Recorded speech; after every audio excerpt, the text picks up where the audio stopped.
And now it's time to hear from you and get your reaction to this final debate of 2020. We're going to put the numbers up on the screen if you want to dial in. 202 is the area code for all of our numbers, 748-8920 if you support President Trump. If you support Vice President Biden.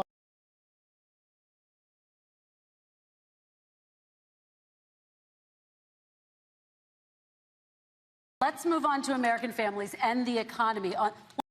One of the issues that's most important to them is health care, as you both know. Today, there was a key vote on a new Supreme Court Justice, Amy Coney Barrett, and health care is at the center of her confirmation fight. Over 20 million Americans get their health insurance through the Affordable Care Act. It's headed to the Supreme Court, and your administration, Mr. President, is advocating for the court to overturn it. If the Supreme Court does overturn that law, those 20 million Americans could lose their health insurance almost overnight. So what would you do if those people have their health insurance taken away? You have 2 minutes uninterrupted. Sure. First of all, I've already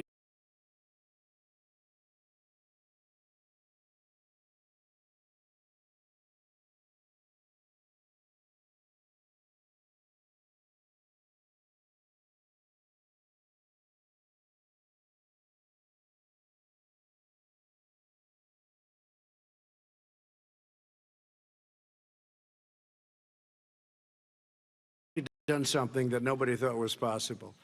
Through the legislature, I terminated the individual mandate. That is the worst part of Obamacare, as we call it. The individual mandate where you have to pay a fortune for the privilege of not having to pay for bad health insurance. I terminated. It's gone. Now it's in court because Obamacare is no good. But then I made a decision, run it as well as you can to my people, great people. Run it as well as you can. I could have gone the other route and made everybody very unhappy. They ran it. Premiums are down. Everything's down. Here's the problem. No matter how well you run it, it's no good. What we'd like to do is terminate it. We have the individual mandate done. I don't know that it's going to work. If we don't win, we will have to run it, and we'll have Obamacare, but it'll be better run. But it no longer is Obamacare, because without the individual mandate, it's much different. Pre-existing conditions will always stay. What I would like to do is a much better health care, much better, will always protect people with pre-existing. So I'd like to terminate Obamacare, come up with a brand new, beautiful health care. The Democrats will do it because there'll be tremendous pressure on them, and we might even have the House by that time, and I think we're going to win the House, okay? You'll see, but I think we're going to win the House. But come up with a better health care, always protecting people with pre-existing conditions. And one thing very important, we have 180 million people out there that have great private health care. Far more than we're talking about with Obamacare. Joe Biden is going to terminate all of those policies. These are people that love their health care, people that have been successful, middle-income people, been successful. They have 180 million plans, 180 million people, families. Under what he wants to do, which will basically be socialized medicine, he won't even have a choice, they want to terminate 180 million plans. We have done an incredible job on health care, and we're going to do even better. Okay, Vice President Biden, yes, this is for you. Your health care plan calls for building on Obamacare. So my question is, what is your plan if the law is ruled unconstitutional by the Supreme Court? You have 2 minutes uninterrupted. What I'm going to do is pass Obamacare with a public option. It'll become Biden care. The public option is an option that says that if you, in fact, do not have the wherewithal to be, if you qualify for Medicaid and you do not have the wherewithal in your state to get Medicaid, you automatically are enrolled, providing competition for insurance companies. That's what's going to happen. Secondly, we're going to make sure we reduce the premiums and reduce drug prices by making sure that there's competition that doesn't exist now by allowing the Medicare to negotiate drug prices with the insurance companies. Thirdly, the idea that I want to eliminate private insurance, the reason why I had such a fight with 20 candidates for the nomination was I support private insurance. That's why not one single person with private insurance would lose their insurance under my plan, nor did they under Obamacare. They did not lose their insurance unless they chose they wanted to go to something else.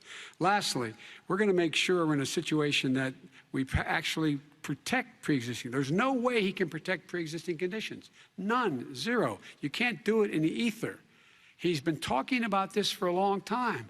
He's never come up with a plan. I guess we're going to get the pre-existing condition plan the same time we get the infrastructure plan that we've been waiting since 17, 18, 19, and 20. The fact, I still have a few more minutes. I know you're getting anxious.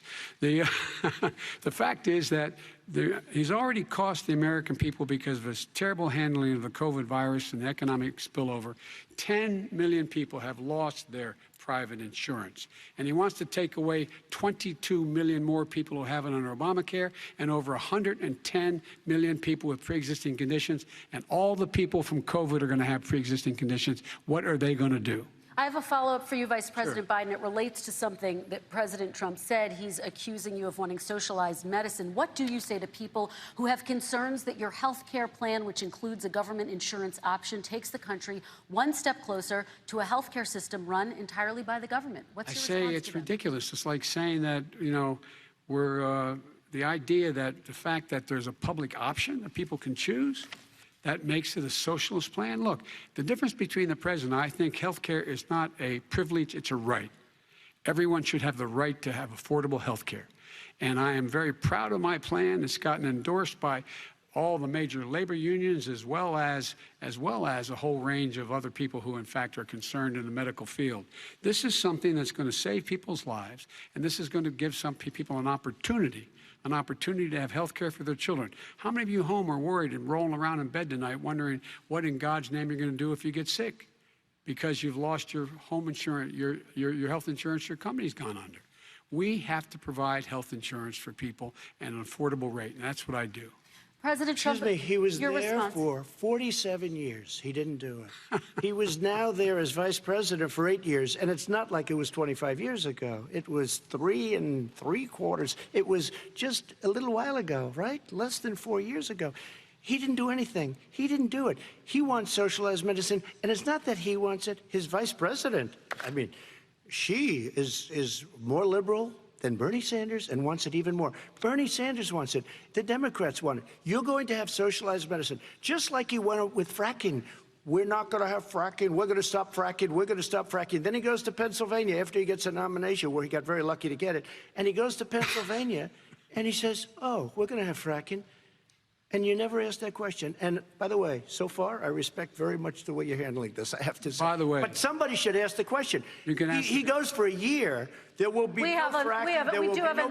We have a number of topics we're going to get to. That's a big question. We're going to get to. We're going to get to. It's the same thing with socialized I have medicine. to respond. Vice President, your response, please. My response is people deserve to have affordable health care, period. Period, period, period. And the Biden care proposal will, in fact, provide for that affordable health care, lower premiums. What we're going to do is going to cost some money. It's going to cost over $750 billion over 10 years to do it. And they're going to have lower premiums. You can buy into the better plans, the cheaper plans, lower your premiums, deal with unexpected billing, and have your drug prices drop significantly. He keeps talking about it. He hasn't done a thing for anybody on health care. Not a thing. Kristen, when Very he quickly, says, then I want to talk when about he what's says happening on public Capitol option, Hill. he's talking about socialized medicine and health care. When he talks about a public option, he's talking about destroying your Medicare, totally destroyed, and destroying your Social Security. And this whole country will come down. You know, Bernie Sanders tried it in his state. He tried it in his state. His governor was a very liberal governor. They wanted to make it work. Okay, let's let Vice President Biden respond. It doesn't Vice work. President He's Biden, a very your confused response. guy. He thinks he's running against somebody else. He's running against Joe Biden. I beat all those other people because I disagreed with them. Joe Biden he's running against. And the idea that we're in a situation that they're going to destroy Medicare, this is the guy that the actuary at Medicare said, if in fact, at Social Security, if in fact he continues to withhold his plan to withhold the tax on Social Security will be bankrupt by 2023 with no way to make up for it. This is the guy who's tried to cut Medicare. So I mean, the idea that Donald Trump is lecturing me on Social Security and Medicare? Come on. He tried to get 10 rid of, he seconds, Mr. tried to President, hurt and then I Social have to go to Security another years question. ago. Years ago. Go back and look at the records. He tried to hurt Social Security years ago. All right, let's move on. I'm going to move on. Mr. President, I have to move on to the next question. They say or the else stock we're not market gonna will have time to boom talk about it. if I'm elected. If he's elected, the stock market will crash. Okay, let's biggest move on to the analysts are next saying that. question Let me respond. very quickly. Look, the idea that the stock market is booming is his only measure of what's happening. Where I come from in Scranton and Claymont, the people don't live off of the stock market. Just in the last three years during this crisis, the billionaires in this country made, according to the Wall Street, $700 billion more dollars. $700 billion more dollars. Because that's his only measure. What happens to the ordinary people out there? What happens to them? Let's talk about what's happening on Capitol Hill. We're going to Kristen, move on. 401ks are through the roof. We're gonna People's move on. stock are through the roof. All right. And he doesn't come from Scranton. That's like he lived there for a short period of time before he even knew it. We're going to move on to and the he next left. question. And the people of Pennsylvania Let me will move show on you to my that. next question, They gentlemen. understand. Hi, everyone. George Stephanopoulos here. Thanks for checking out the ABC News YouTube channel. If you'd like to get more videos, show highlights, and watch live event coverage, click on the right over here to subscribe to our channel. And don't forget to download the ABC News app for breaking news alerts. Thanks for watching.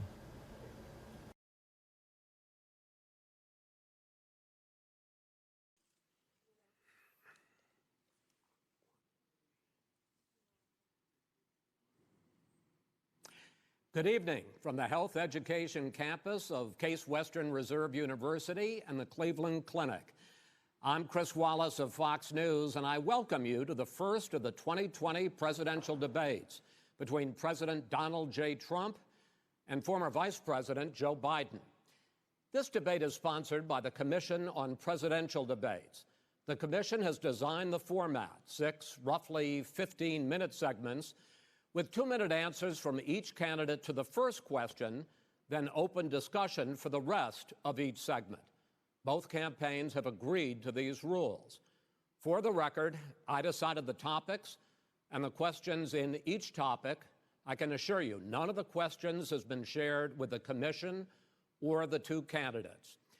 This debate is being conducted under health and safety protocols designed by the Cleveland Clinic, which is serving as the health security advisor to the commission for all 4 debates. As a precaution, both campaigns have agreed the candidates will not shake hands at the beginning of tonight's debate. The audience here in the hall has promised to remain silent. No cheers, no boos or other interruptions, so we, and more importantly you, can focus on what the candidates have to say. No noise except right now, as we welcome the Republican nominee, President Trump, and the Democratic nominee, Vice President Biden.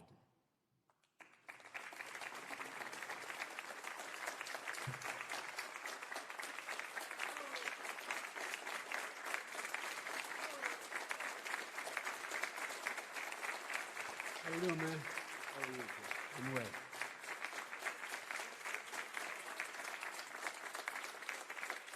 Gentlemen, a lot of people have been waiting for this night, so let's get going. Our first subject is the Supreme Court. President Trump, you nominated Amy Coney Barrett over the weekend to succeed the late Ruth Bader Ginsburg on the court. You say the Constitution is clear about your obligation and the Senate's to consider a nominee to the court. Vice President Biden, you say that this is an effort by the president and Republicans to jam through an appointment and what you call an abuse of power. My first question to both of you tonight, why are you right in the argument you make and your opponent wrong, and where do you think a Justice Barrett would take the court? President Trump, in this first segment, you go first, 2 minutes. Thank you very much, Chris. I will tell you very simply, we won the election. Elections have consequences. We have the Senate, we have the White House, and we have a phenomenal nominee, respected by all, top academic, good in every way, In fact, some of her biggest endorsers are very liberal people from Notre Dame and other places. So I think she's going to be fantastic. We have plenty of time, even if we did it after the election itself. I have a lot of time after the election, as you know. So I think that she will be outstanding. She's going to be as good as anybody that has served on that court. We really feel that. We have a professor at Notre Dame, highly respected by all, said she's the single greatest student he's ever had. He's been a professor for a long time at a great school. And we won the election, and therefore we have the right to choose her, and very few people knowingly would say otherwise. And by the way, the Democrats, they wouldn't even think about not doing it. If they had, the only difference is they'd try and do it faster. There's no way they would give it up. They had Merrick Garland, but the problem is they didn't have the election, so they were stopped. And probably that would happen in reverse also. Definitely would happen in reverse. So we won the election, and we have the right to do it, Chris. President Trump, thank you. Same question to you, Vice President Biden. You have 2 minutes. Well, first of all, thank you for doing this, and looking forward to this, Mr. President. Thank you, Joe. The American people have a right to have a say in who the Supreme Court nominee is, and that say occurs when they vote for United States senators and when they vote for the President of the United States. They're not going to get that chance now because we're in the middle of an election already. The election has already started. Tens of thousands of people have already voted. And so the thing that should happen is we should wait. We should wait and see what the outcome of this election is, because that's the only way the American people get to express their view is by who they elect as president and who they elect as vice president. Now, what's at stake here is the president's made it clear he wants to get rid of the Affordable Care Act. He's been running on that, he ran on that, and he's been governing on that. He's in the Supreme Court right now trying to get rid of the Affordable Care Act, which will strip 20 million people from having insurance, health insurance now, if it goes into court. And the justice, and I have nothing, I'm not opposed to the justice, she seems like a very fine person. But she's written before she went on the bench, which is her right, that she thinks that the Affordable Care Act is not constitutional. The other thing that's on the court, and if it's struck down, what happens? Women's rights are fundamentally changed. Once again, a woman could be pay more money because she has a pre-existing condition of pregnancy.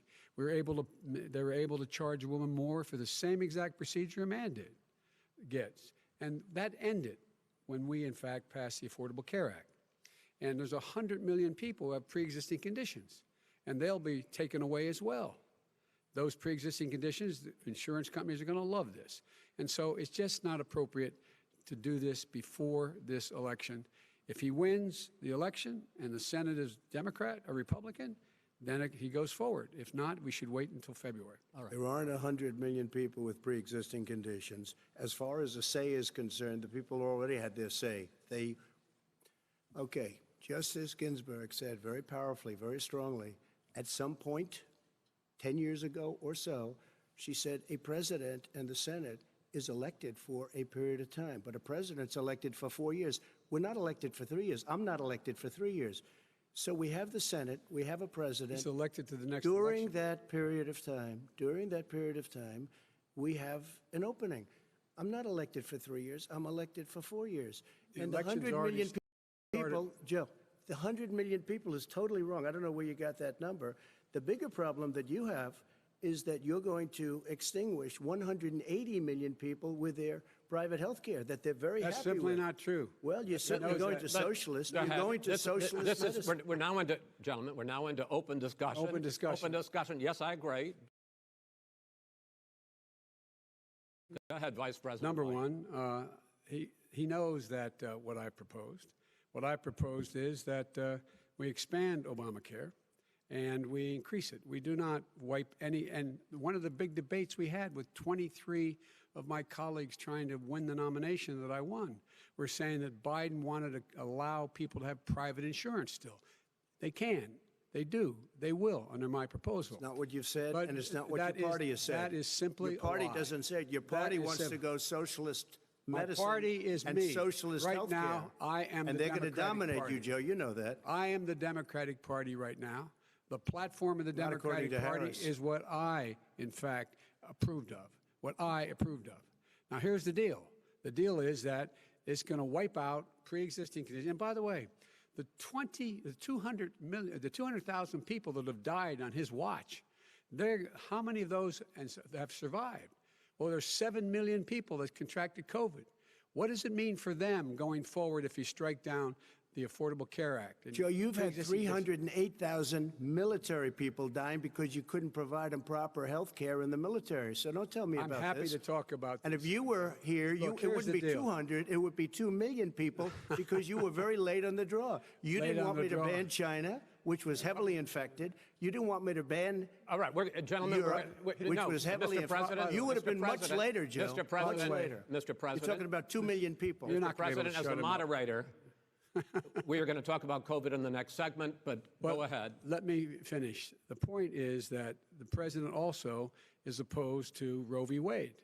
That's on the ballot as well in the court. And so that's also at stake right now. And so the election is already You don't know it's on the begun. ballot. Why is it on the ballot? Because Why is it you on the said ballot? It's not you're- on the ballot. It's on the ballot in the I court. don't think so. In the court. Well, There's nothing happening there. Donald, would And you you just be don't quiet know for a her minute? view on Roe v. Wade. You I don't don't know her know. view. Well, all right, let's talk. We got a lot to unpack here, gentlemen. We got a lot of time. So on health care, and then we'll come back to Roe v. Wade. All right. Mr. President, the Supreme Court will hear a case a week after the election in which the Trump administration, along with 18 state attorneys general, are seeking to overturn That's right. Obamacare, to end Obamacare. You have spent the last... Because they want to give good health care. If I may ask my question, sir. Good health care. Over the last 4 years, you have promised to repeal and replace Obamacare, but you have never in these 4 years come up with a plan, a comprehensive plan Yes, to I have. replace Obamacare. Of course I have.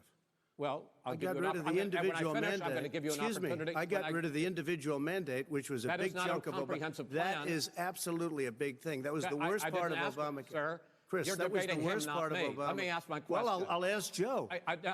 The individual mandate was the most unpopular aspect of Obamacare. I got rid of it. I'd like and you we to, will protect Mr. people President, with I'm the pre-existing moderator of this conditions. debate, and I would like you to let me ask my question, and then you can answer your ahead. question. You, in the course of these 4 years, have never come up with a comprehensive plan to replace Obamacare, and just this last Thursday, you signed a largely symbolic executive order to protect people with pre-existing conditions 5 days before this debate. So my question, sir, is what is the Trump health care plan? Fine. Well, first of all, I guess I'm debating you, not him, but that's okay. I'm not surprised. Let me just tell you something, that there's nothing symbolic. I'm cutting drug prices. I'm going with favored nations, which no president has the courage to do because you're going against Big Pharma. Drug prices will be coming down 80 or 90%. You could have done it during your 47-year period in government, but you didn't do it. Nobody's done it. So we're cutting health care. What about All of the pre-existing things that conditions? we've done, He has not cut insulin. I healthcare. give you an example. Insulin. It was destroying families, destroying people. The cost. I'm getting it for so cheap.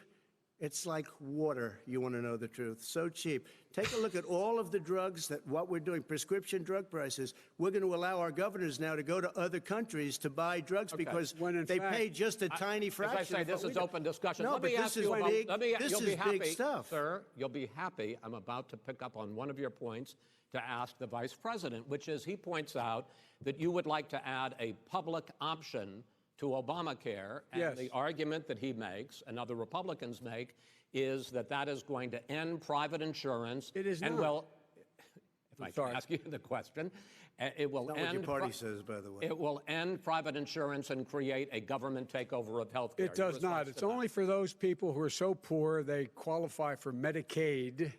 They can get that free in most states, except governors who want to deny people who are poor Medicaid. Anyone who qualifies for Medicare would, Medicaid would automatically be enrolled in the public option. The vast majority of the American people would still not be in that option, number one. Joe, you Number agreed two. with Bernie Number- Sanders, who's I far did- left, on the manifesto, Well, we you- call it. well, And that manifest- gives you socialized medicine. Look, hey, Are you saying I'm not you going to didn't listen agree? to him. The fact of the matter is, I beat Bernie Sanders. Not by much. I beat him a whole hell of a lot. I'm Not by here much. standing facing you, old buddy. Pocahontas would have left Well, 2 days I tell early. you, You would have lost every primary. All he knows how to on do Super is hurt. Tuesday. You got Look, very lucky. here's the deal. I got very lucky. I'm going to get very lucky tonight as well. And tonight I'm going to With make what? sure because With what? here's the deal. Here's the deal. The fact is that everything he's saying so far is simply a lie. I'm not here to call out his lies. Everybody knows he's a liar. But you I just agreed. want to Hey, make sure. Joe, you're the liar. I want to make sure. Graduated last in your class, not first in your class. God, I want to make Mr. sure. President, can you let him finish, sir? No, he doesn't know how to do that. He has, You'd be you know, surprised. you pick You'd be surprised. the Go ahead, wrong Joe. guy, Talk, the wrong talk, night Joe. at the wrong time. Listen, you agreed with Here's the Bernie deal. Sanders to the The manifesto. whole idea. let Now you're him- disavowing it. There Go ahead. is no manifesto, number Please one. let him speak, Mr. Number President. two. You just lost the left. Number two. You just lost the left. You agreed with Bernie Sanders on a plan Folks, that's absolutely folks, agreed do you have to, any and under that idea plan, what you have this clown's socialized, doing? They call it Mr. Do you Medicare. have any President. Socialized medicine. Mr. Well, President, I tell you what, he is not for any help for people needing health care because he in fact already has cost 10 million people their health care that they had from their employers because of his recession. Number one. Number two, there are 20 million people getting health care through Obamacare now that he wants to take it away.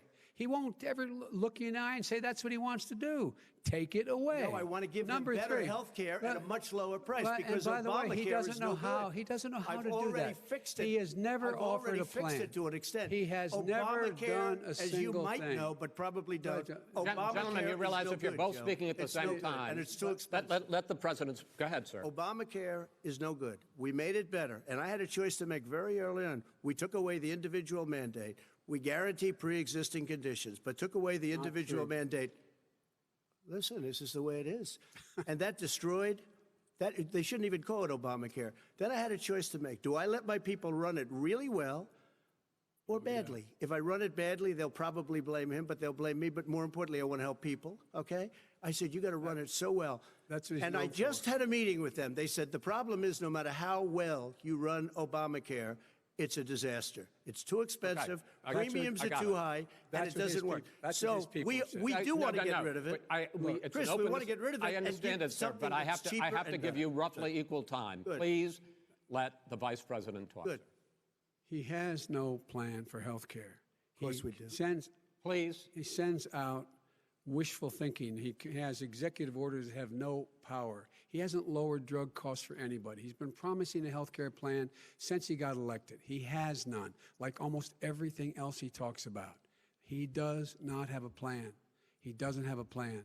And the fact is, this man doesn't know what he's talking about. All right. He's I against have one final question for you, Sure. Mr. Vice President. If Senate Republicans, we were talking originally about the Supreme Court here, if Senate Republicans go ahead and confirm Justice Barrett, there has been talk about ending the filibuster or even packing the court, adding to the 9 justices there. You call this a distraction by the president, but in fact it wasn't brought up by the president. It was brought up by some of your Democratic colleagues in the Congress. So my question to you is, you have refused in the past to talk about it. Are you willing to tell the American people tonight whether or not you will support either ending the filibuster or packing the court? Whatever position I take on that, that'll become the issue. The issue is the American people should speak. You should go out and vote. You're in voting now. Vote and let your senators know how strongly you feel.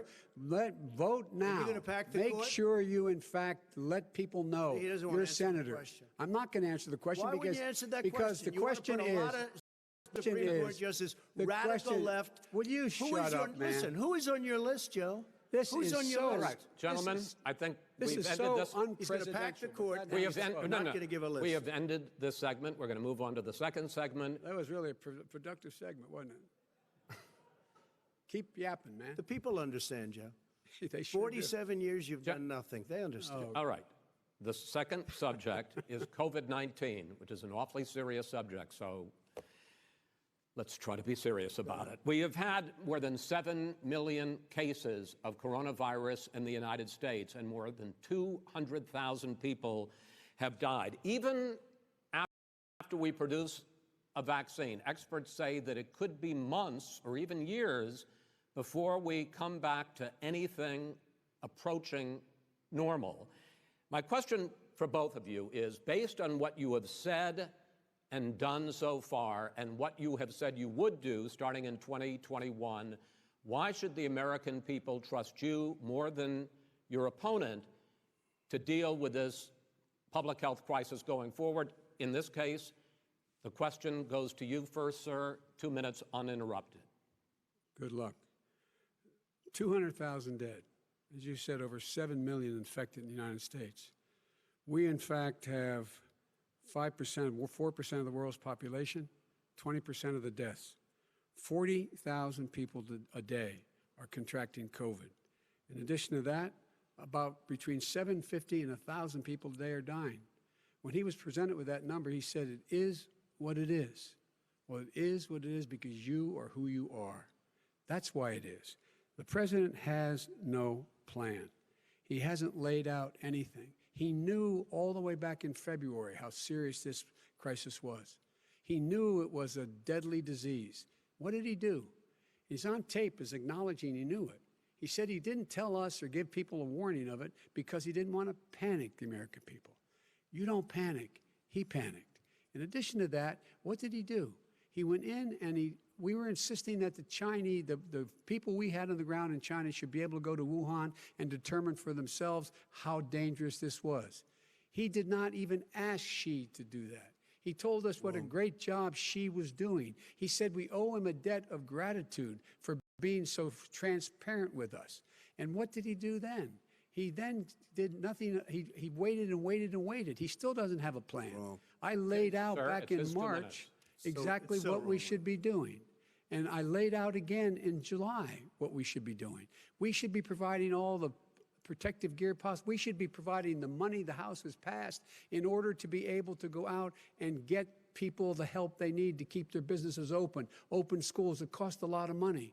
You should get out of your bunker and get out of the sand trap and get in your golf course and go in the Oval Office and bring together the Democrats and Republicans and fund what needs to be done now to save lives. So if we would have listened to you. You have 2 minutes, sir. If we would have listened to you, the country would have been left wide open. Millions of people would have died, not 200,000, and one person is too much. It's China's fault. It should have never happened. They stopped it from going in, but it was China's fault. And by the way, when you talk about numbers, you don't know how many people died in China. You don't know how many people died in Russia. You don't know how many people died in India. They don't exactly give you a straight count, just so you understand. But if you look at what we've done, I closed it, and you said he's xenophobic. He's a racist, and he's xenophobic because you didn't think I should have closed our country. Wait a minute. It says 2 minutes. You didn't think we should have closed our country because you thought it was terrible. You wouldn't have closed it for another 2 months. By my doing it early, in fact, Dr. Fauci said, President Trump saved thousands of lives. Many of your Democrat governors said, President Trump did a phenomenal job. We worked with the governor. Oh, really? Go take a look. The governors said I did a phenomenal job. Most of them said that. In fact, people that would not be necessarily on my side said that. President Trump did a phenomenal job. We did. We got the gowns. We got the masks. We made the ventilators. You wouldn't have made ventilators. And now we're weeks away from a vaccine. We're doing therapeutics already. Fewer people are dying when they get sick. Far fewer people are dying. We've done a great job. The only thing I haven't done a good job, and that's because of the fake news.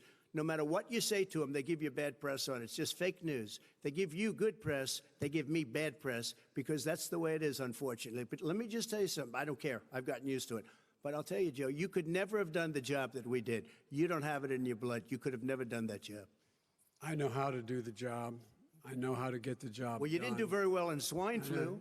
H1N1, you were a disaster. Your own chief of staff said you were a disaster. 14,000 people died, not 200,000. There was no economic recession. Sir, you made a There was no recession. You made a point. Let him answer. And there was no one. We didn't shut down the economy. This is his economy he's shut down. The reason it's shut down is because, look, you folks at home, how many of you got up this morning and had an empty chair at the kitchen table because someone died of COVID? How many of you were in a situation where you lost your mom or dad and you couldn't even speak to them? You had a nurse holding a phone up so you could, in fact, say goodbye. You would have lost far more people. Far more people. And, you would have been and by the way, his own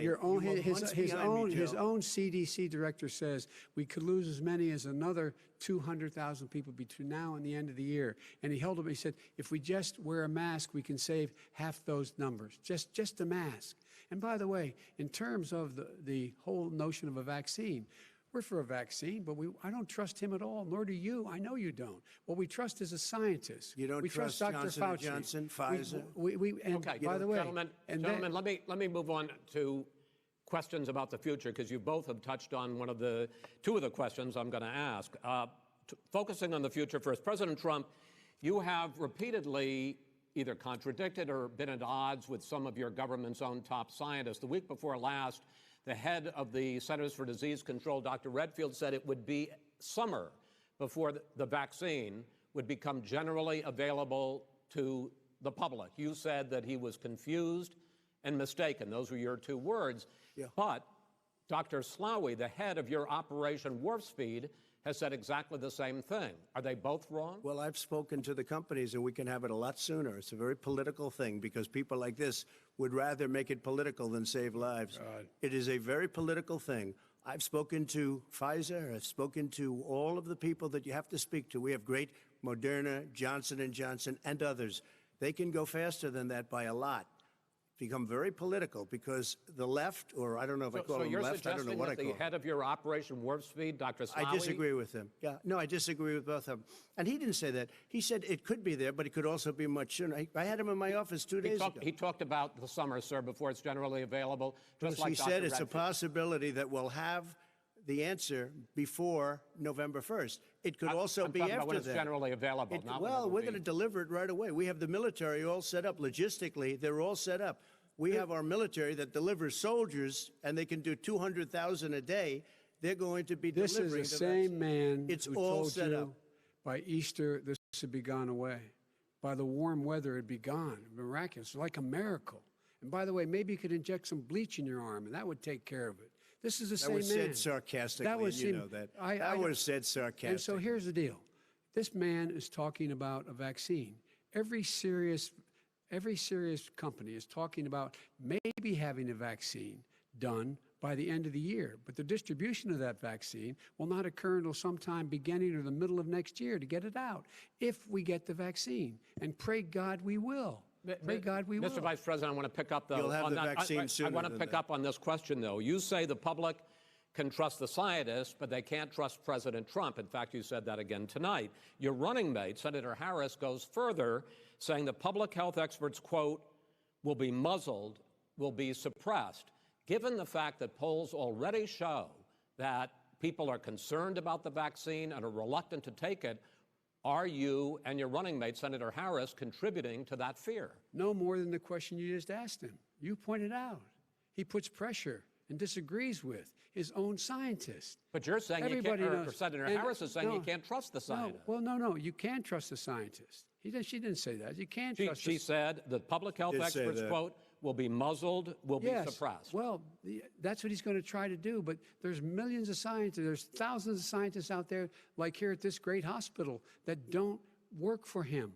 Their job doesn't depend on him.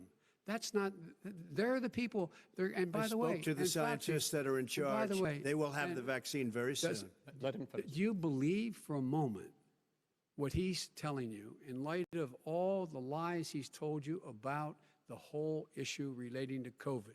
He still hasn't even acknowledged that he knew this was happening, knew how dangerous it was going to be back in February, and he didn't even tell you.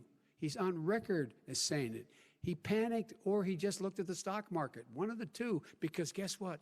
A lot of people died, and a lot more are going to die unless he gets a lot smarter, a lot quicker. Mr. President?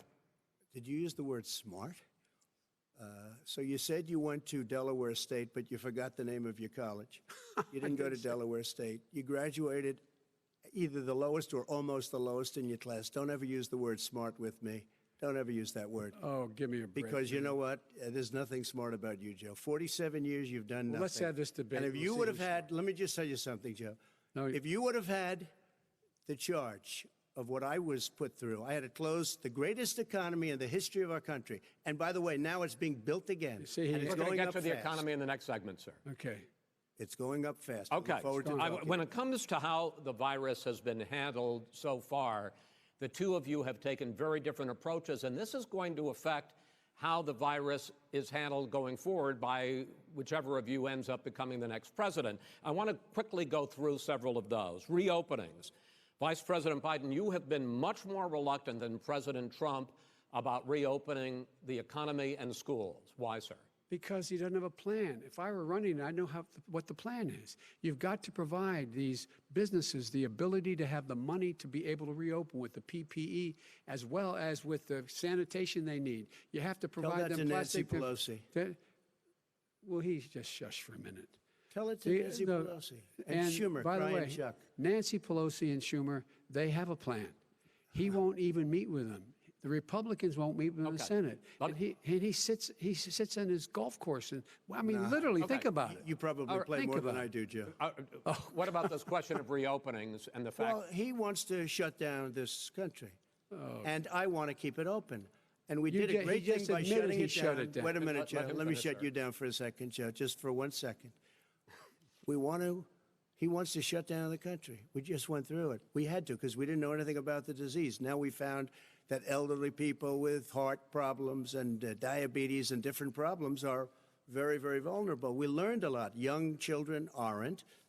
Even younger people aren't. We've learned a lot. But he wants to shut it down. More people will be hurt by continuing. If you look at Pennsylvania, if you look at certain states that have been shut down, they have Democrat governors all. One of the reasons they're shut down is because they want to keep it shut down until after the election on November 3rd. I want to move on to another because subject. it's a I want to move political on to another subject. gotta respond. But those states are not doing well that are shut down Which is right gotta now. respond to that. President shut Trump, down the you whole have country. begun to increasingly question the effectiveness of masks as a disease preventer. And in fact, recently you have cited the issue of waiters touching their masks and touching plates.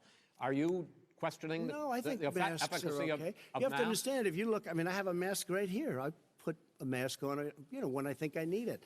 Tonight, as an example, everybody's had a test, and you've had social distancing and all of the things that you have to. But I Just wear like your masks rallies. when needed. When needed, I wear masks. Okay, let me ask. I don't wear masks like him. Every time you see him, he's got a mask. He could be speaking 200 feet away from it. He shows up with the biggest mask I've ever seen.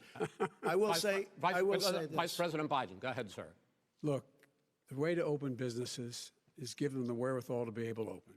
We provided money. The Congress. But I was asking you, sir, about masks. Well, masks make a big difference. His own head of the CDC said if we just wore masks between now, everybody wore masks and social distance between now and January, we'd probably save up to 100,000 lives.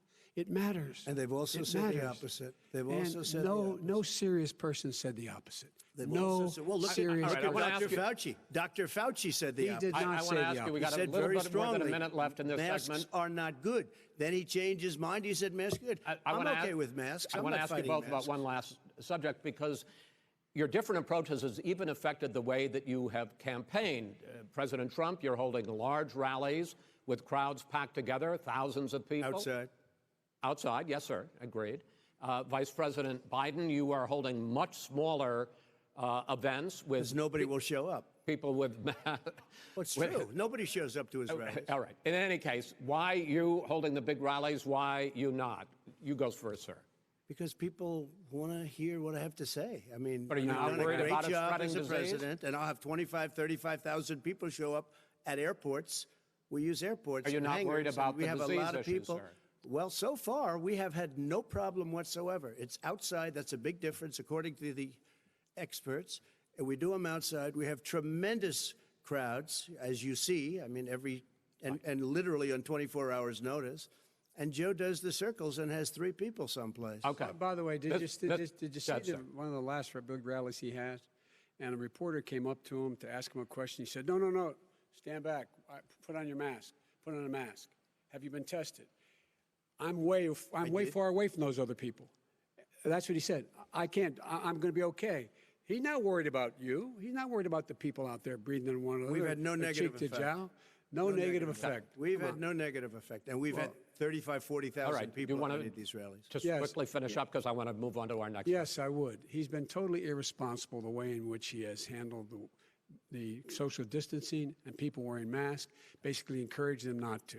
All right. He's a fool on this. If you could get the crowds, you would have done the same thing. But you can't. Nobody cares. Gentlemen, can we move on to the Nobody cares. Gentlemen, can we move on to the economy? Yes. The economy is, I think it's fair to say, recovering faster than expected from the shutdown. Much faster. In the second quarter, the unemployment rate fell to 8.4% last month.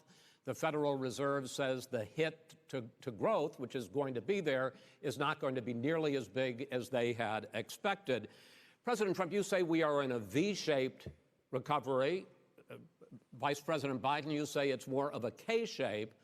What difference does that mean to the American people in terms of the economy? President Trump, in this segment, you go first.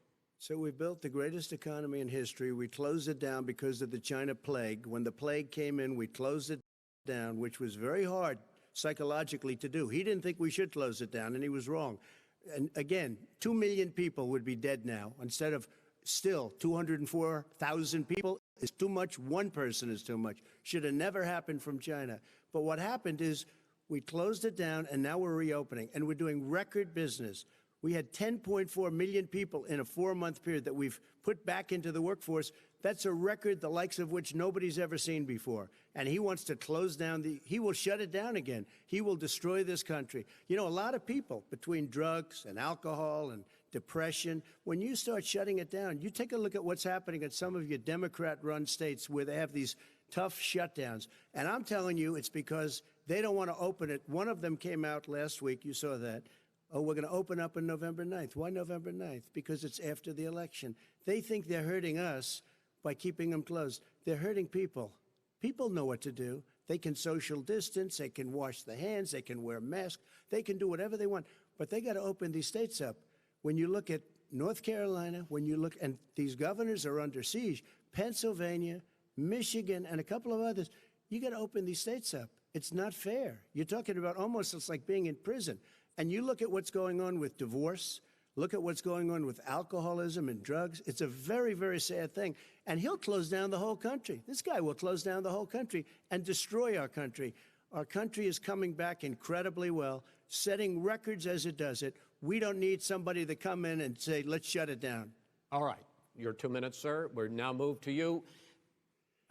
As I said, posing the question, the president says it's a V-shaped recovery. You say it's a K-shaped recovery. What's the difference? The difference is millionaires and billionaires like him in the middle of the COVID crisis have done very well. Billionaires have made another $300 billion because of his profligate tax proposal, and he only focused on the market.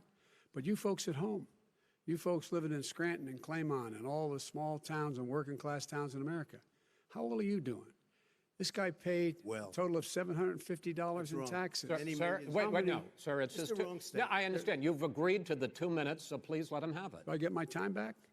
The fact is that he has, in fact, worked on this in a way that he's going to be the first president of the United States to leave office having fewer jobs in his administration than when he became president. Fewer jobs than when he became president. First one in American history. Secondly, the people who have lost their jobs are those people who have been on the front lines, those people who have been saving our lives, those people who have been out there dying, people who've been putting themselves in the way to make sure that we could all try to make it. And the idea that he is insisting that we go forward and open when you have almost half the states in America with a significant increase in COVID deaths and COVID cases in the United States of America. And he wants to open it up more. Why does he want to open it up? Why doesn't he take care of the American? You can't fix the economy until you fix the COVID crisis. And he has no intention of doing anything about making it better for you all at home in terms of your health and your safety. Schools. Why aren't schools open?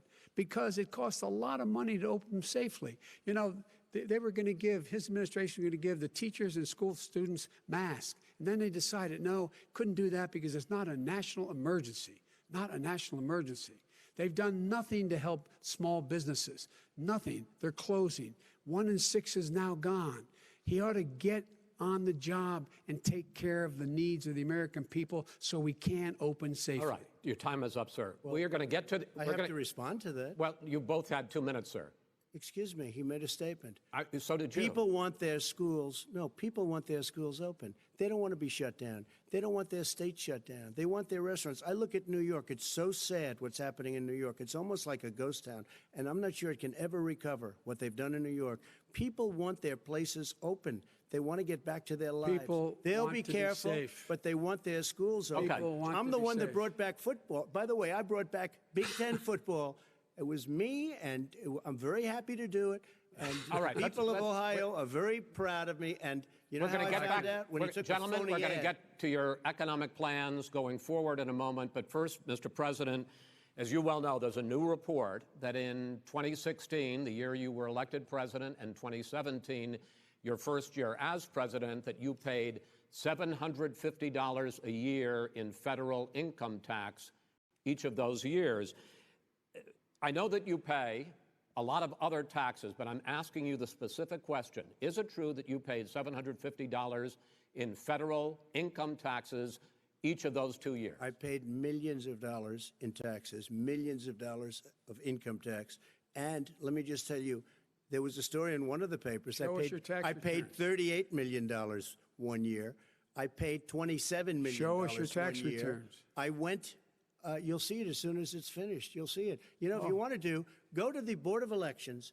There's a 118-page or so report that says everything I have, every bank I have, I'm totally under-leveraged because the assets are extremely good.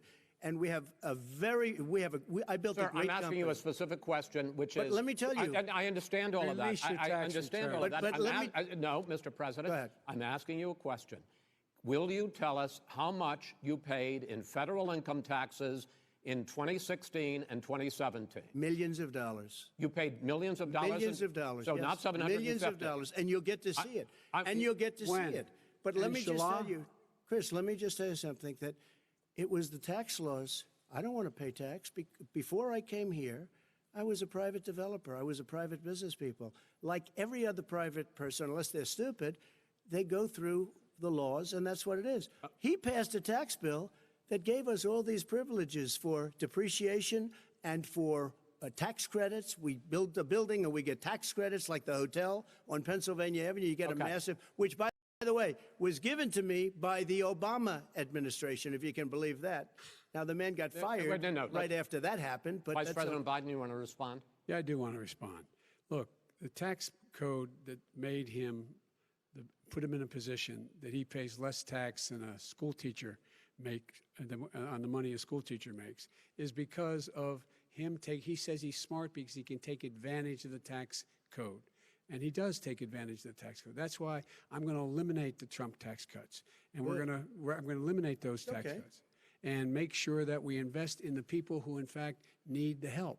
People out there need help. But why didn't you do it over the last 25 years? Because you weren't president. Because you weren't president screwing things up. You were a senator. And You're by the the way, worst you were a president vice- America has ever had. Hey, Come Joe, on. let me just tell you, Joe, I've done more in 47 months. I've done more than you've done in 47 years, Joe. We've done things that you never even thought of doing, including Gentlemen, fixing the broken military that you gave me, including taking care of your vets. Mr. President, we're talking about the economy. I'd like to ask you about your plans going forward because, Mr. Vice President, your economic plan, if you were to be elected president, focuses a lot on big government, big taxes, big spending. I want to focus first on the taxes. You propose more than $4 trillion over a decade in new taxes on individuals making more than $400,000 a year and on corporations. President Trump says that that kind of an increase in taxes is going to hurt the economy as it's just coming out of a recession. Well, just take a look at what the analysis done by Wall Street firms. Points out that my economic plan would create 7 million more jobs than his in 4 years, number one. And number two, it would create an additional $1 trillion in economic growth because it would be about buying American.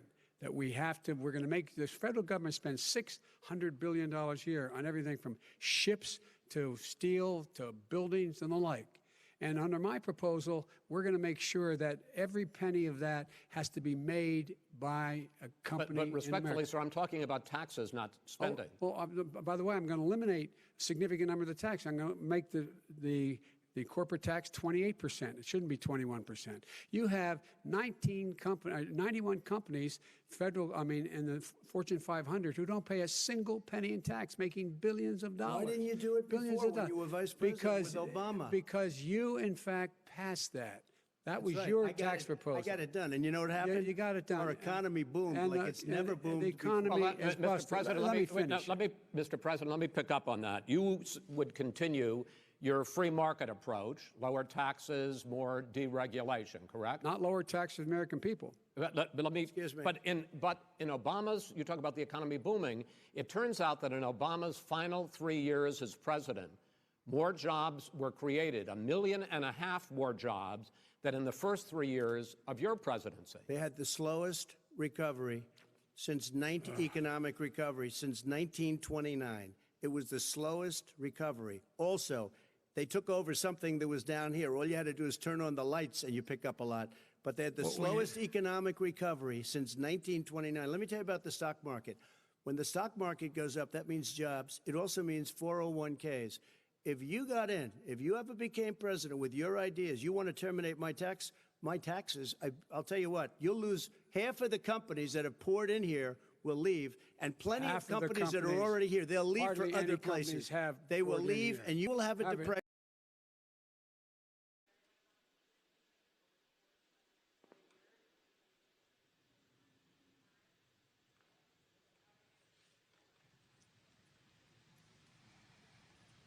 Good evening from Belmont University in Nashville, Tennessee. I'm Kristen Welker of NBC News, and I welcome you to the final 2020 presidential debate between President Donald J. Trump and former Vice President Joe Biden. Tonight's debate is sponsored by the Commission on Presidential Debates. It is conducted under health and safety protocols designed by the Commission's health security advisor. The audience here in the hall has promised to remain silent. No cheers, boos, or other interruptions, except right now, as we welcome to the stage former Vice President Joe Biden and President Donald J. Trump.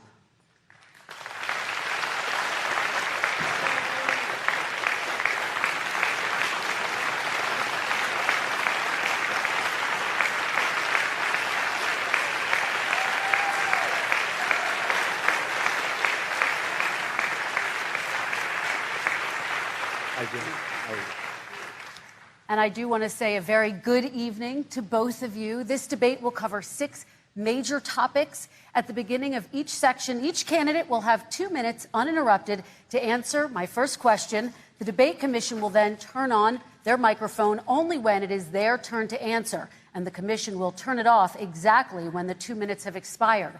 After that, both microphones will remain on, but on behalf of the voters, I'm going to ask you to please speak one at a time. The goal is for you to hear each other and for the American people to hear every word of what you both have to say. And so with that, if you're ready, let's start. And we will begin with the fight against the coronavirus. President Trump, the first question is for you. The country is heading into a dangerous new phase. More than 40,000 Americans are in the hospital tonight with COVID, including record numbers here in Tennessee. And since the two of you last shared a stage, 16,000 Americans have died from COVID. So please be specific.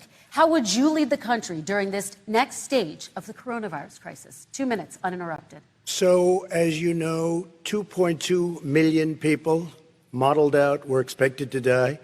We closed up the greatest economy in the world in order to fight this horrible disease that came from China. It's a worldwide pandemic. It's all over the world. You see the spikes in Europe and many other places right now. If you notice, the mortality rate is down 85%. The excess mortality rate is way down and much lower than almost any other country. And we're fighting it, and we're fighting it hard. There is a spike. There was a spike in Florida, and it's now gone. There was a very big spike in Texas. It's now gone. There was a very big spike in Arizona. It's now gone. And there are some spikes and surges in other places. They will soon be gone. We have a vaccine that's coming. It's ready. It's going to be announced within weeks, and it's going to be delivered. We have Operation Warp Speed, which is the military is going to distribute the vaccine. I can tell you from personal experience that I was in the hospital. I had it, and I got better. And I will tell you that I had something that they gave me a therapeutic, I guess they would call it. Some people could say it was a cure. But I was in for a short period of time, and I got better very fast, or I wouldn't be here tonight. And now they say I'm immune. Whether it's 4 months or a lifetime, nobody's been able to say that, but I'm immune. More and more people are getting better. We have a problem that's a worldwide problem. This is a worldwide problem. But I've been congratulated by the heads of many countries on what we've been able to do. If you take a look at what we've done in terms of goggles and masks and gowns and everything else, and in particular ventilators. We're now making ventilators all over the world, thousands and thousands a month, distributing them all over the world. It will go away, and as I say, we're rounding the turn, we're rounding the corner. It's going away. Okay, former Vice President Biden, to you, how would you lead the country out of this crisis? You have 2 minutes uninterrupted. 220,000 Americans dead. If you hear nothing else I say tonight, hear this. Anyone who's responsible for not taking control, in fact, not saying I take no responsibility initially, anyone who's responsible for that many deaths should not remain as President of the United States of America. We're in a situation where there are 1,000 deaths a day now, 1,000 deaths a day, and there are over 70,000 new cases per day. Compared to what's going on in Europe, as the New England Medical Journal said, they're starting from a very low rate. We're starting from a very high rate. The expectation is we'll have another 200,000 Americans dead between now and the end of the year. If we just wore these masks, the President's own advisors have told him, we could save 100,000 lives. And we're in a circumstance where the President thus far and still has no plan, no comprehensive plan. What I would do is make sure we have everyone encouraged to wear a mask all the time. I would make sure we move in the direction of rapid testing, investing in rapid testing. I would make sure that we set up national standards as to how to open up schools and open up businesses so they can be safe and give them the wherewithal, the financial resources to be able to do that. We're in a situation now where the New England Medical Journal, one of the most serious journals in the whole world, said for the first time ever that the way this president has responded to this crisis has been absolutely tragic. And so, folks, I will take care of this. I will end this. I will make sure we have a plan. President Trump, I'd like to follow up with you in your comments. You talked about taking a therapeutic. I assume you're referencing Regeneron. You also said a vaccine will be coming within weeks. Yes. Is that a guarantee? No, it's not a guarantee, but it will be by the end of the year. But I think it has a good chance. There are two companies, I think, within a matter of weeks, and it will be distributed very quickly. Can you tell us which companies? Johnson & Johnson is doing very well. Moderna is doing very well. Pfizer is doing very well. And we have numerous others. Then we also have others that we're working on very closely with other countries, in particular Europe.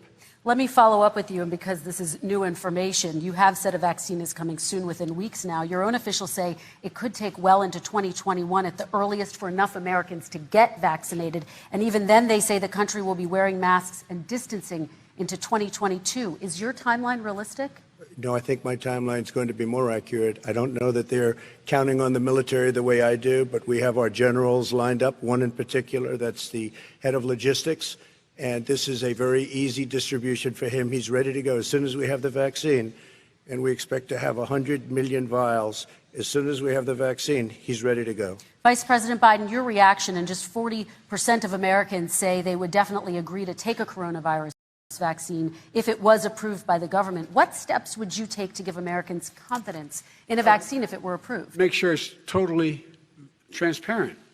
Have the scientists of the world see it, know it, look at it, go through all the processes. And by the way, this is the same fellow who told you this is going to end by Easter last time. This is the same fellow who told you that, don't worry, we're going to end this by the summer. We're about to go into a dark winter.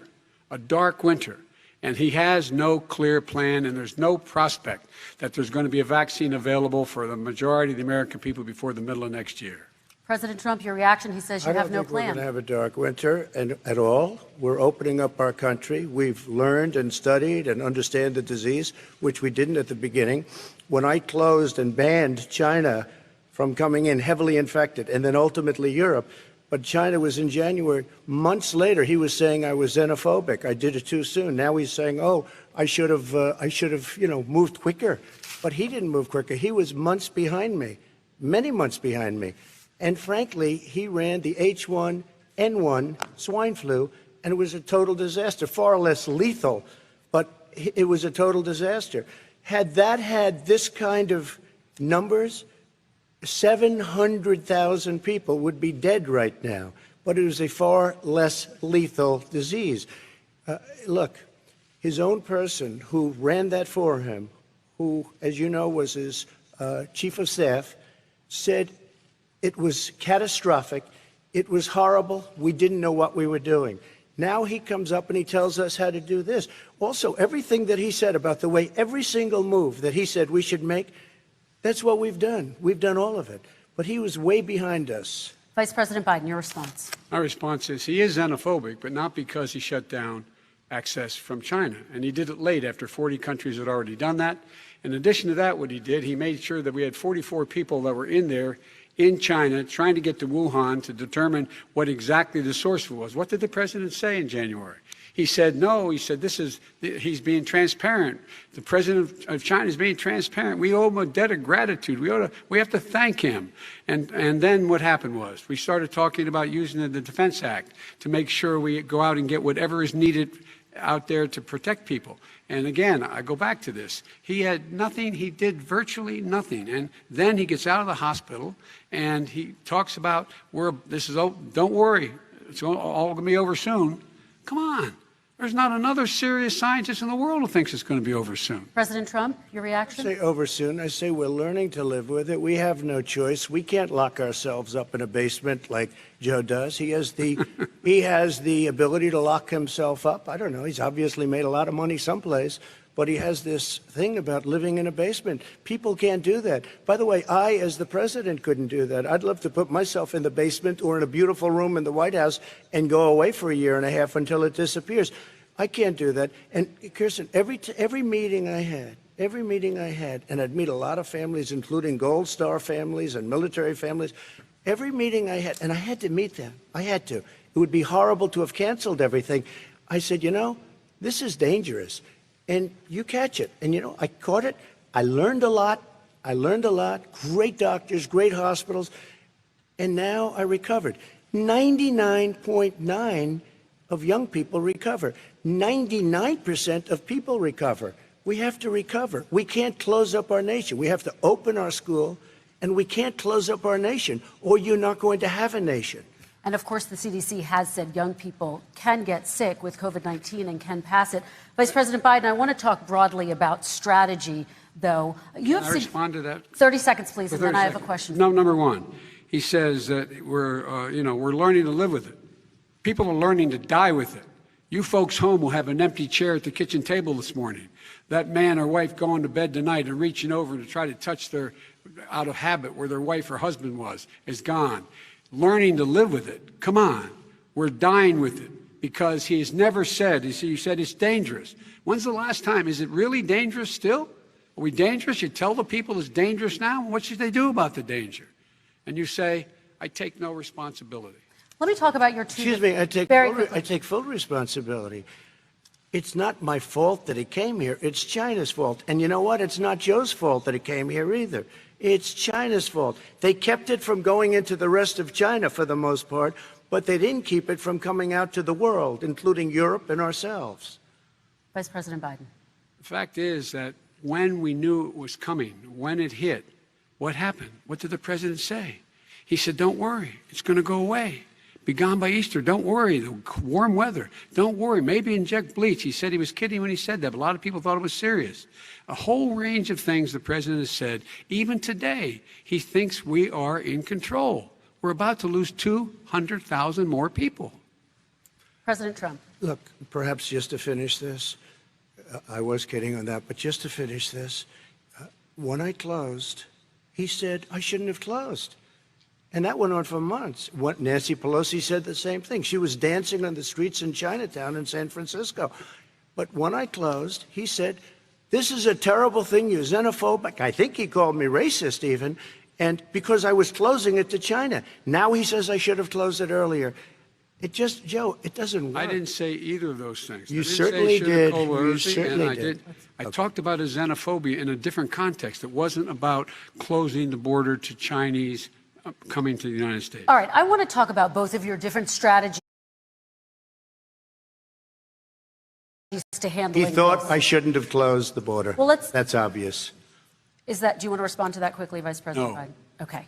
Let's talk about your different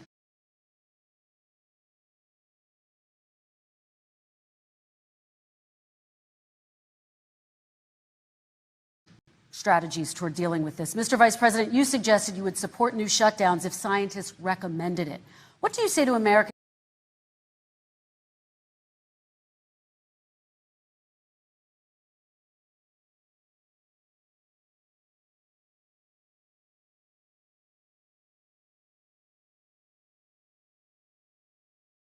who are fearful that the cost of shutdowns, the impact on the economy, the higher rates of hunger, depression, domestic and substance abuse outweighs the risk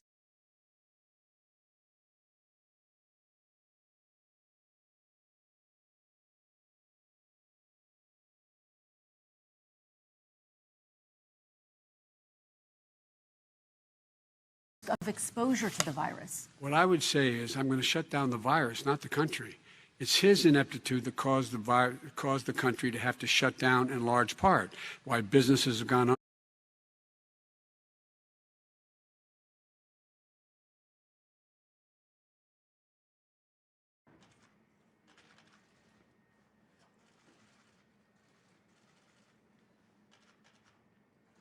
Okay, thank you very much. It's a great honor to have Nancy Pelosi with us and Chuck Schumer with us, and we've actually worked very hard.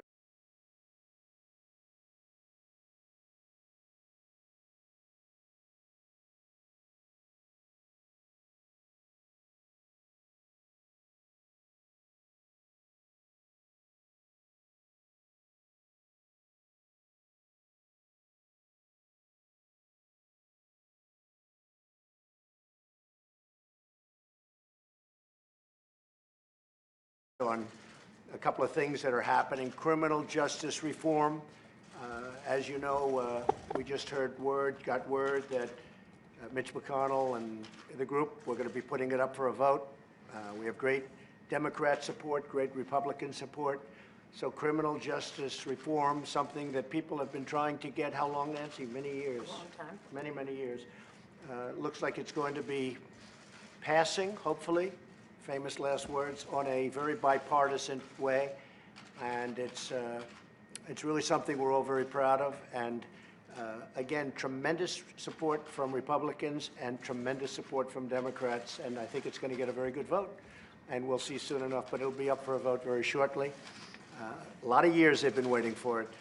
The other thing, the Farm Bill is moving along nicely, and I guess they'll be voting on Friday or so, but pretty close.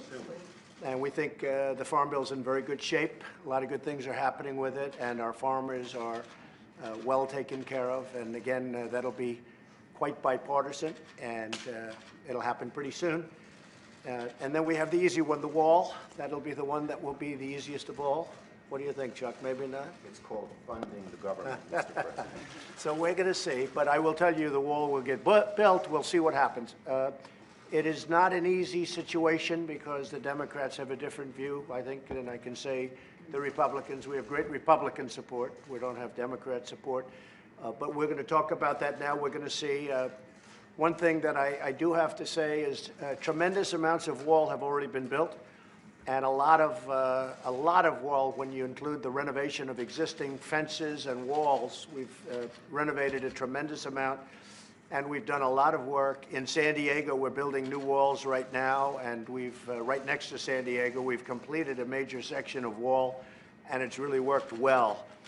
So a lot of wall has been built. We don't talk about that, but we might as well start because it's being built right now, big sections of wall, and we will continue that. And one way or the other, it's going to get built.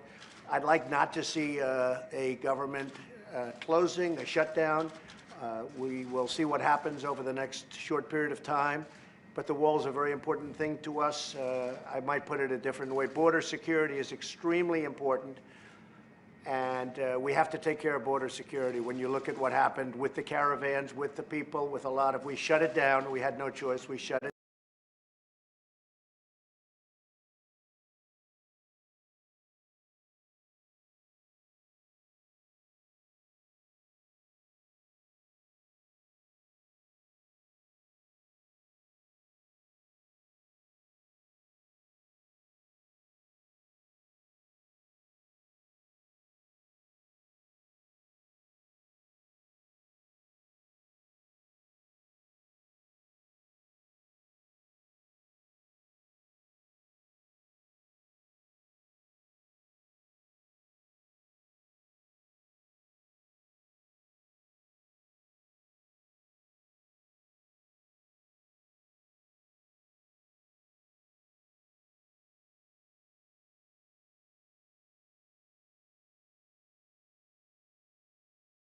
Down in large part.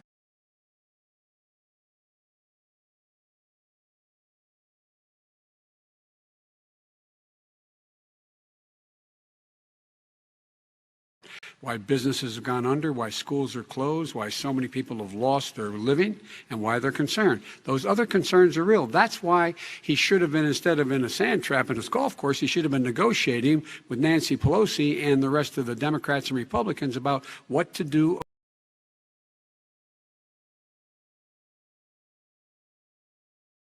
about the acts they were passing for billions of dollars to make sure people had the capacity. But you haven't ruled out more shutdowns.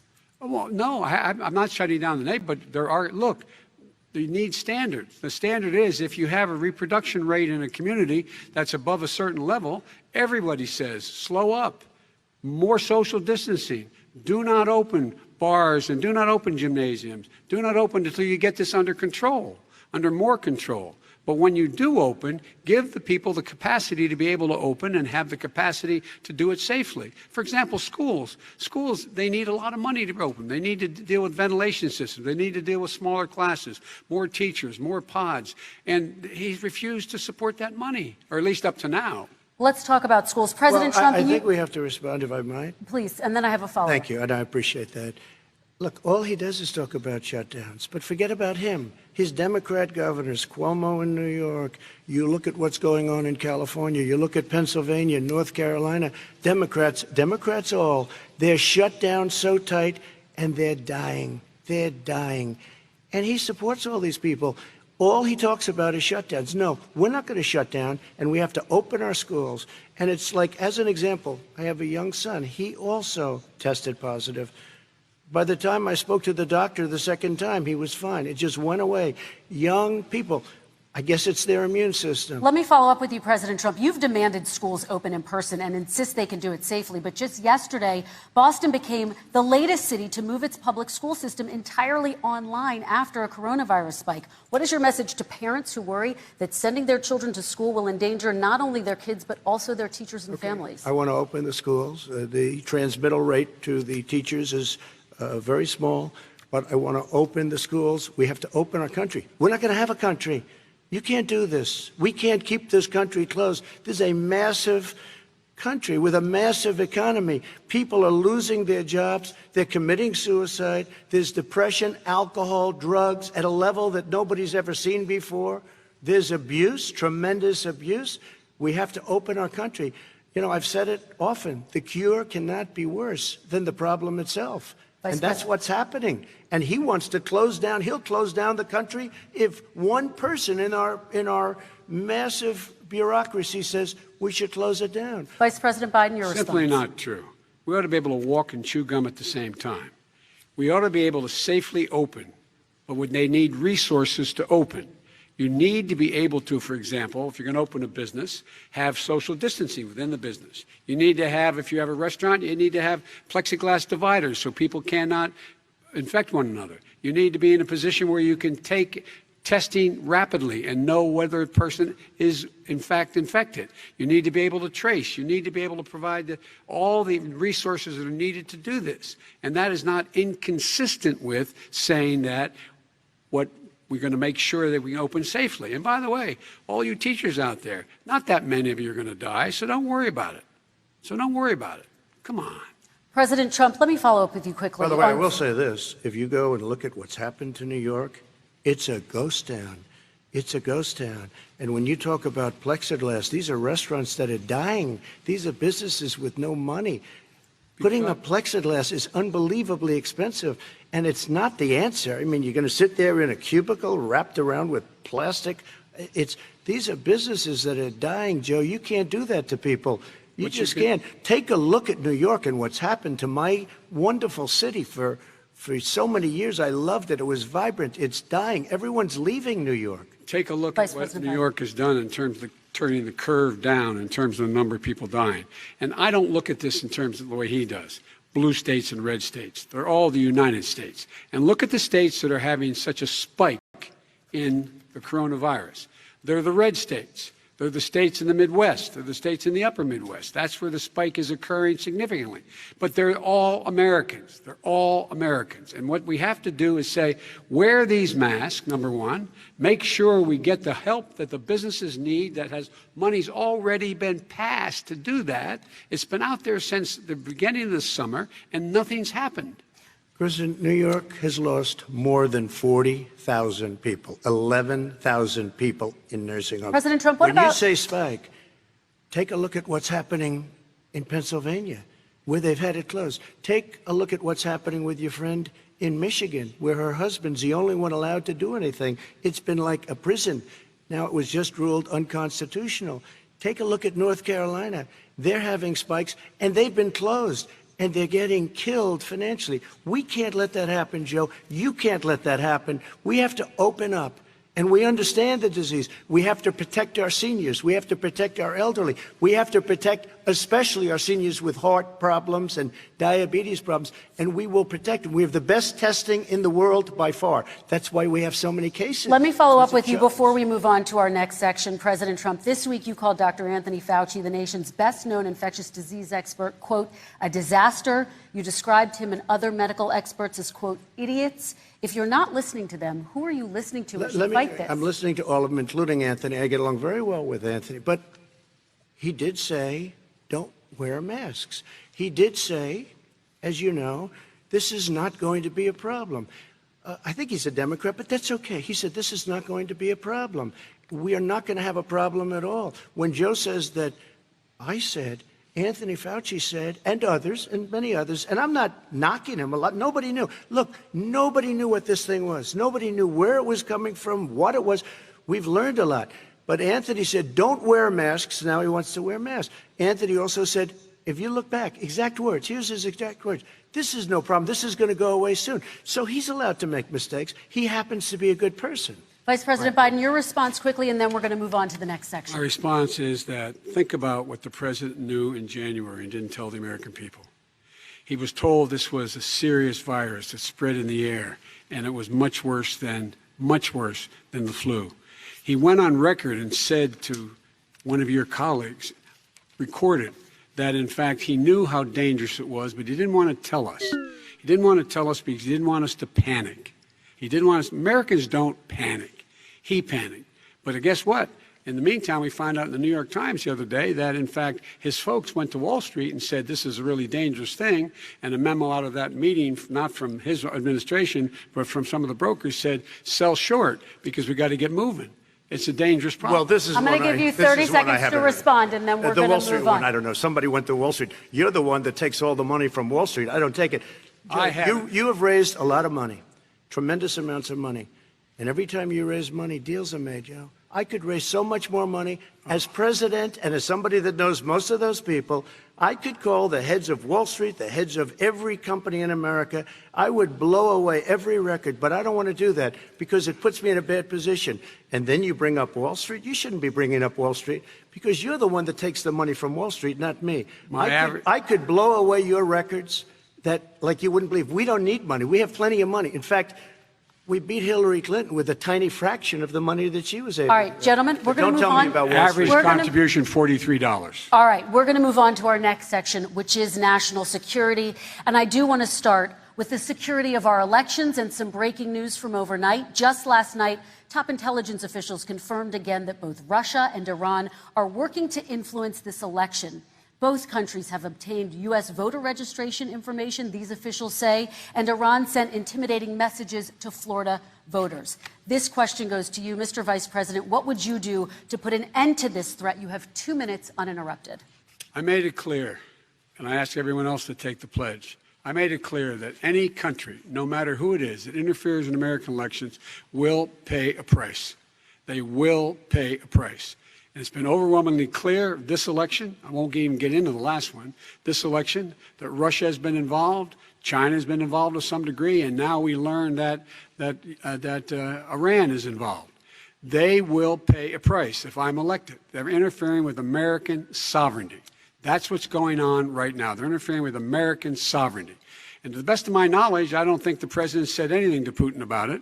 I don't think he's talking to him a lot. I don't think he said a word. I don't know why he hadn't said a word to Putin about it. And I don't know what he has recently said, if anything, to the Iranians. My guess is he'd probably be more outspoken with regard to the Iranians. But the point is this, folks. We are in a situation where we have foreign countries trying to interfere in the outcome of our election. His own national security advisor told him that what is happening with his buddy, I will. His buddy, Rudy Giuliani, he's being used as a Russian pawn. He's being fed information that is Russian, that is not true. And then what happens? Nothing happens. And then you find out that everything that's going on here about Russia is wanting to make sure that I do not get elected the next president of the United States because they know I know them and they know me. I don't understand why this president is unwilling to take on Putin when he's actually paying bounties to kill American soldiers in Afghanistan, when he's engaged in activities that are trying to destabilize all of NATO. I don't know why he doesn't do it, but it's worth asking the question, why isn't that being done? Any country that interferes with us will, in fact, pay a price because they're affecting our sovereignty. President Trump, same question to you. Let me ask the question. You're going to have 2 minutes to respond. For 2 elections in a row now, there has been substantial interference from foreign adversaries. What would you do in your next term to put an end to this? 2 minutes uninterrupted. Well, let me respond to the first part, as Joe answered. Joe got $3.5 million from Russia, and it came through Putin because he was very friendly with the former mayor of Moscow, and it was the mayor of Moscow's wife. And you got $3.5 million. Your family got $3.5 million, and you know, someday you're going to have to explain, why did you get 3.5? I never got any money from Russia. I don't get money from Russia. Now, about your thing last night, I knew all about that. And through John Ratcliffe, who is fantastic, DNI, he said, the one thing that's common to both of them, they both want you to lose because there has been nobody tougher to Russia. Between the sanctions, nobody tougher than me on Russia. Between the sanctions, between all of what I've done with NATO, you know, I've got the NATO countries to put up an extra $130 billion, going to $420 billion a year. That's to guard against Russia. I sold, while he was selling pillows and sheets, I sold tank busters to Ukraine. There has been nobody tougher on Russia than Donald Trump. And I'll tell you, they were so bad. They took over the submarine port. You remember that very well. During your term, during you and Barack Obama, they took over a big part of what should have been Ukraine. You handed it to them, but you were getting a lot of money from Russia. They were paying you a lot of money, and they probably still are. But now, with what came out today, it's even worse. All of the emails, the horrible emails of the kind of money that you were raking in, you and your family. And Joe, you were vice president when some of this was happening, and it should have never happened. And I think you owe an explanation to the American people. Why is it? Somebody just had a news conference a little while ago who was essentially supposed to work with you and your family, but what he said was damning. And regardless of me, I think you have to clean it up and talk to the American people. Maybe you can do it right now. Vice President Biden, you may respond. 30 seconds. And then I do want to follow up on the election security. I have not taken a penny from any foreign source ever in my life. We learned that this president paid 50 times the tax in China, has a secret bank account with China, does business in China, and in fact, is talking about me taking money. I have not taken a single penny from any country whatsoever, ever. Number one. Number two, this is a president. I have released all of my tax returns, 22 years. Go look at them. 22 years of my tax return. You have not released a single solitary year of your tax return. What are you hiding? Why are you unwilling? The foreign countries are paying you a lot. Russia's paying you a lot. China's paying you a lot. And your hotels and all your businesses all around the country, all around the world. And China's building a new road to a new a golf course you have overseas. So what's going on here? Why don't release your tax return or stop talking about corruption? President Trump, your response. First of all, I called my accountants under audit. I'm going to release them as soon as we can. I want to do it, and it'll show how successful, how great this company is. But much more importantly than that, people were saying $750. I asked them a week ago, I said, what did I pay? They said, sir, you prepaid tens of millions of dollars. I prepaid my tax. Tens over the last number of years. Tens of millions of dollars I prepaid because at some point they think it's an estimate. They think I may have to pay tax. So I already prepaid it. Nobody told me that. Did your accountant Nobody tell you told when you you that. could release Excuse them? me. And it wasn't written whenever they write this. They keep talking about $750, which I think is a filing fee. But let me just tell you, I prepaid millions and millions of dollars in taxes.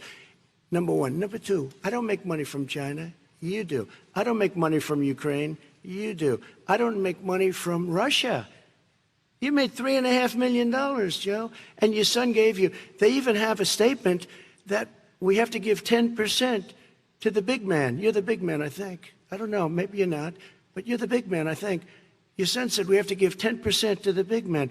Joe, what's that all about? It's terrible. All right, gentlemen, I want to ask you both some questions about all of this. But I'm going to let you both respond very quickly. You just said you spoke to your accountant Yes. about potentially releasing your taxes. Did he tell you when you can release them? Do you As have soon a as the audit is deadline for finished. when you're going to release them I to the get American treated people? worse than the Tea Party got treated. Because you I have a don't lot have of a time. people in there, deep down in the IRS, they treat me horribly. We made a deal, it was all settled until I decide to run for president. I get treated very badly by the IRS, very unfairly. But we had a deal all done. As soon as we're completed with the deal, I want to release it. But I have paid millions and millions of dollars, and it's worse than paying. I paid in advance. It's called prepaying your taxes. Okay. I paid in advance. I want to ask you both about questions regarding your potential foreign entanglements and questions that have been raised to give you both a chance to Some point talk about about this this more broadly. Respond very quickly, and then I'll get to my question. Why did he's been saying this for 4 years? Show us. Just show us. Stop playing around. You've been saying for 4 years Everybody you're going to knows. release your taxes. Nobody knows it, Mr. President. What they do know is you're not paying your taxes, or you're paying taxes that are so low. When last time he said what he paid, he said, I only pay that little because I'm smart. I know how to game the system. Come on. Come on, folks. Very quickly, President Trump, and then I want to get to two questions to both of you on this. I was put through a phony witch hunt for 3 years. It started before I even got elected. They spied on my campaign. No president should ever have to go through what I went through. Let me just say this. Mueller and 18 angry Democrats and FBI agents all over the place spent $48 million. They went through everything I had, including my tax returns, and they found absolutely no collusion and nothing wrong. $48 million.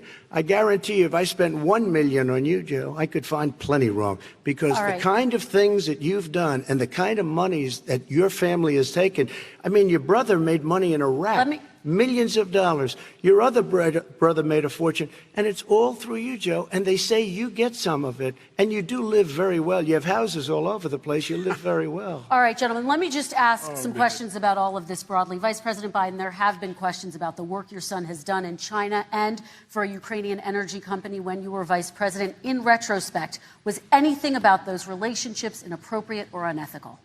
Nothing was unethical. Here's what the deal. With regard to Ukraine, we had this whole question about whether or not, because he was on the board, I later learned of Burisma, a company, that somehow I had done something wrong. Yet every single solitary person, when he was going through his impeachment, testifying under oath who worked for him, said, I did my job impeccably. I carried out U.S. policy. Not one single solitary thing was out of line. Not a single thing, number one. Number two, the guy who got in trouble in Ukraine was this guy trying to bribe the Ukrainian government to say something negative about me, which they would not do and did not do because it never, ever, ever happened. My son has not made money in terms of this thing about, what are you talking about, China. I have not had, the only guy who made money from China is this guy. He's the only one. Nobody else has made money from China.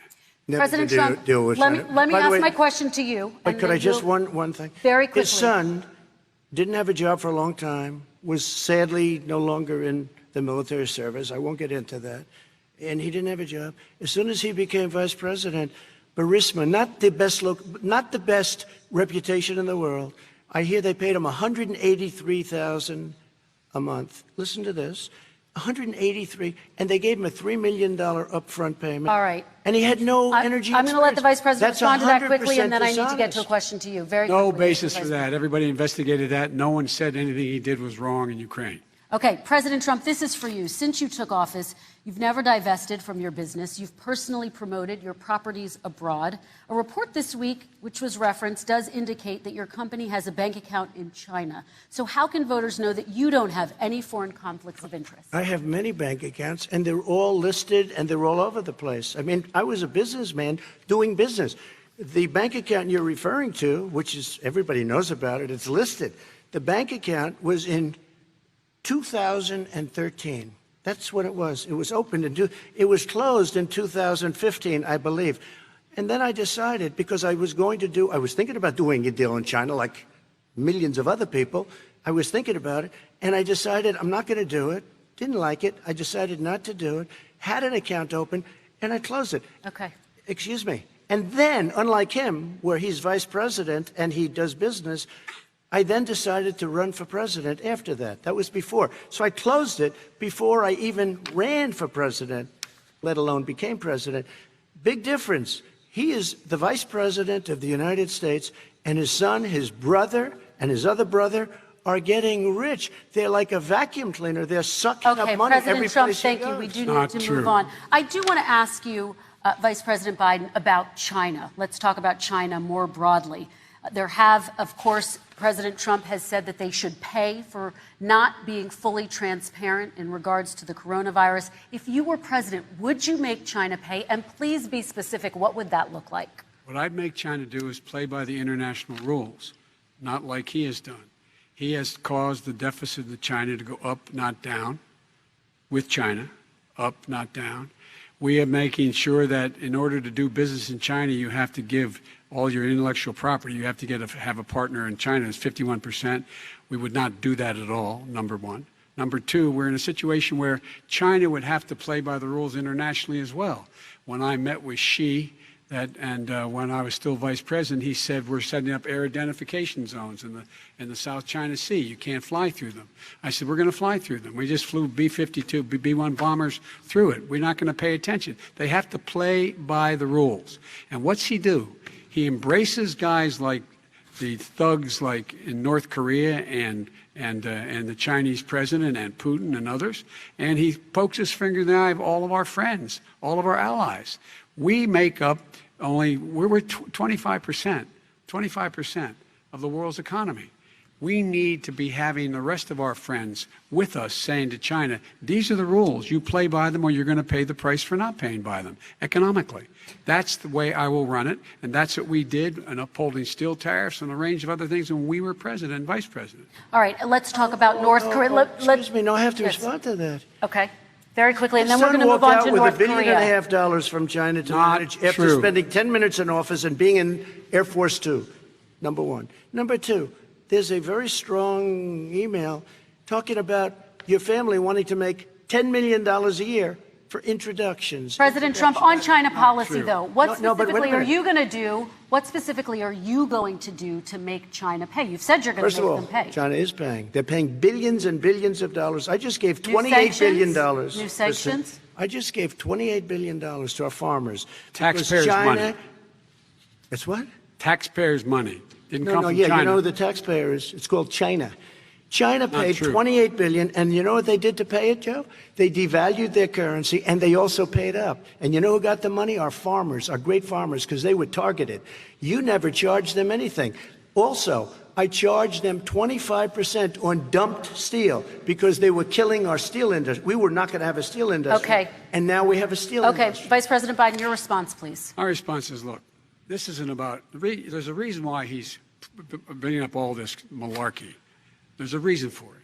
He doesn't want to talk about the substantive issues. It's not about his family and my family. It's about your family. And your family's hurting badly. If you're making less than, if you're a middle-class family, you're getting hurt badly right now.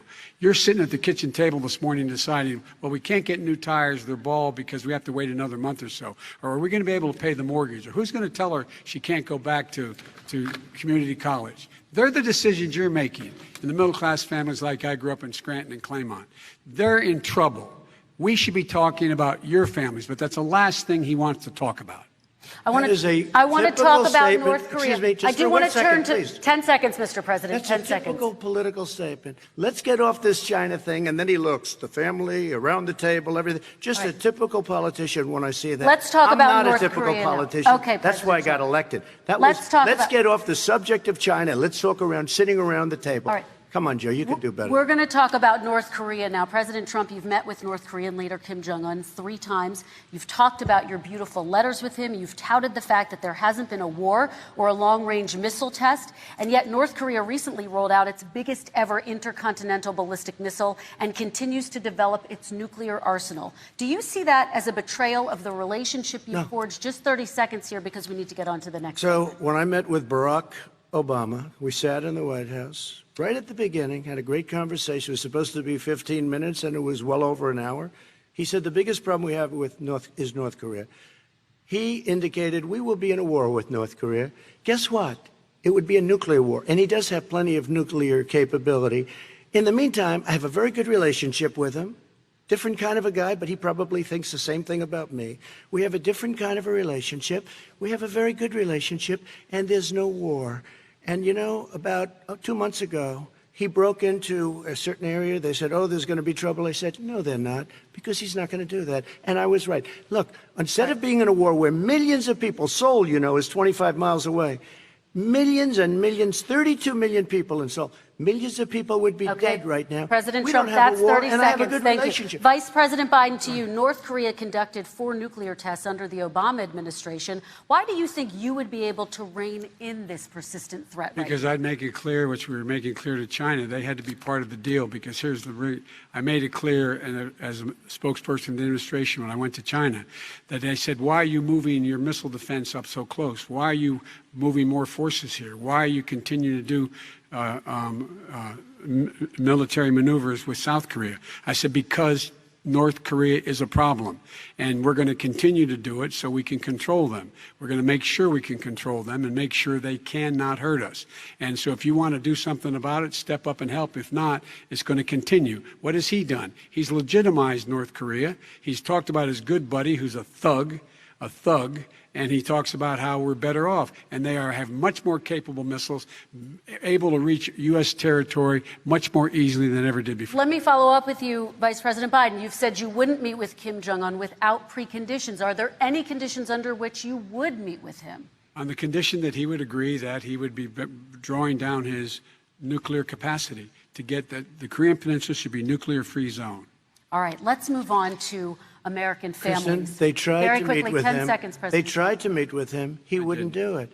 He didn't like Obama. He didn't like him. He wouldn't do it. Okay, I know gotta for give him a fact they chance to tried. respond to that He before we wouldn't move do on. it. You And know, that's I- okay. You know what? North Korea, we're not in a war. We have a good relationship. You know, people don't understand. Having a good President relationship Trump, with we have leaders to of move other on, 'cause we countries have is a lot a of good thing. We have a lot of questions to get Yes, to. not That's Your like response. saying we had a good relationship with Hitler before he, in fact, invaded Europe, the rest of Europe. Come on. The reason he would not meet with President Obama is because President Obama said, we're going to talk about denuclearization. We're not going to legitimize you, and we're going to continue to put stronger and stronger sanctions on you. That's why he wouldn't meet with us. All right, And let's it didn't move happen. on. Let's Excuse move on me. and talk He about left American me a families. mess, Kristen. President Trump, okay, we do They need to left move on. me a mess. North Korea was a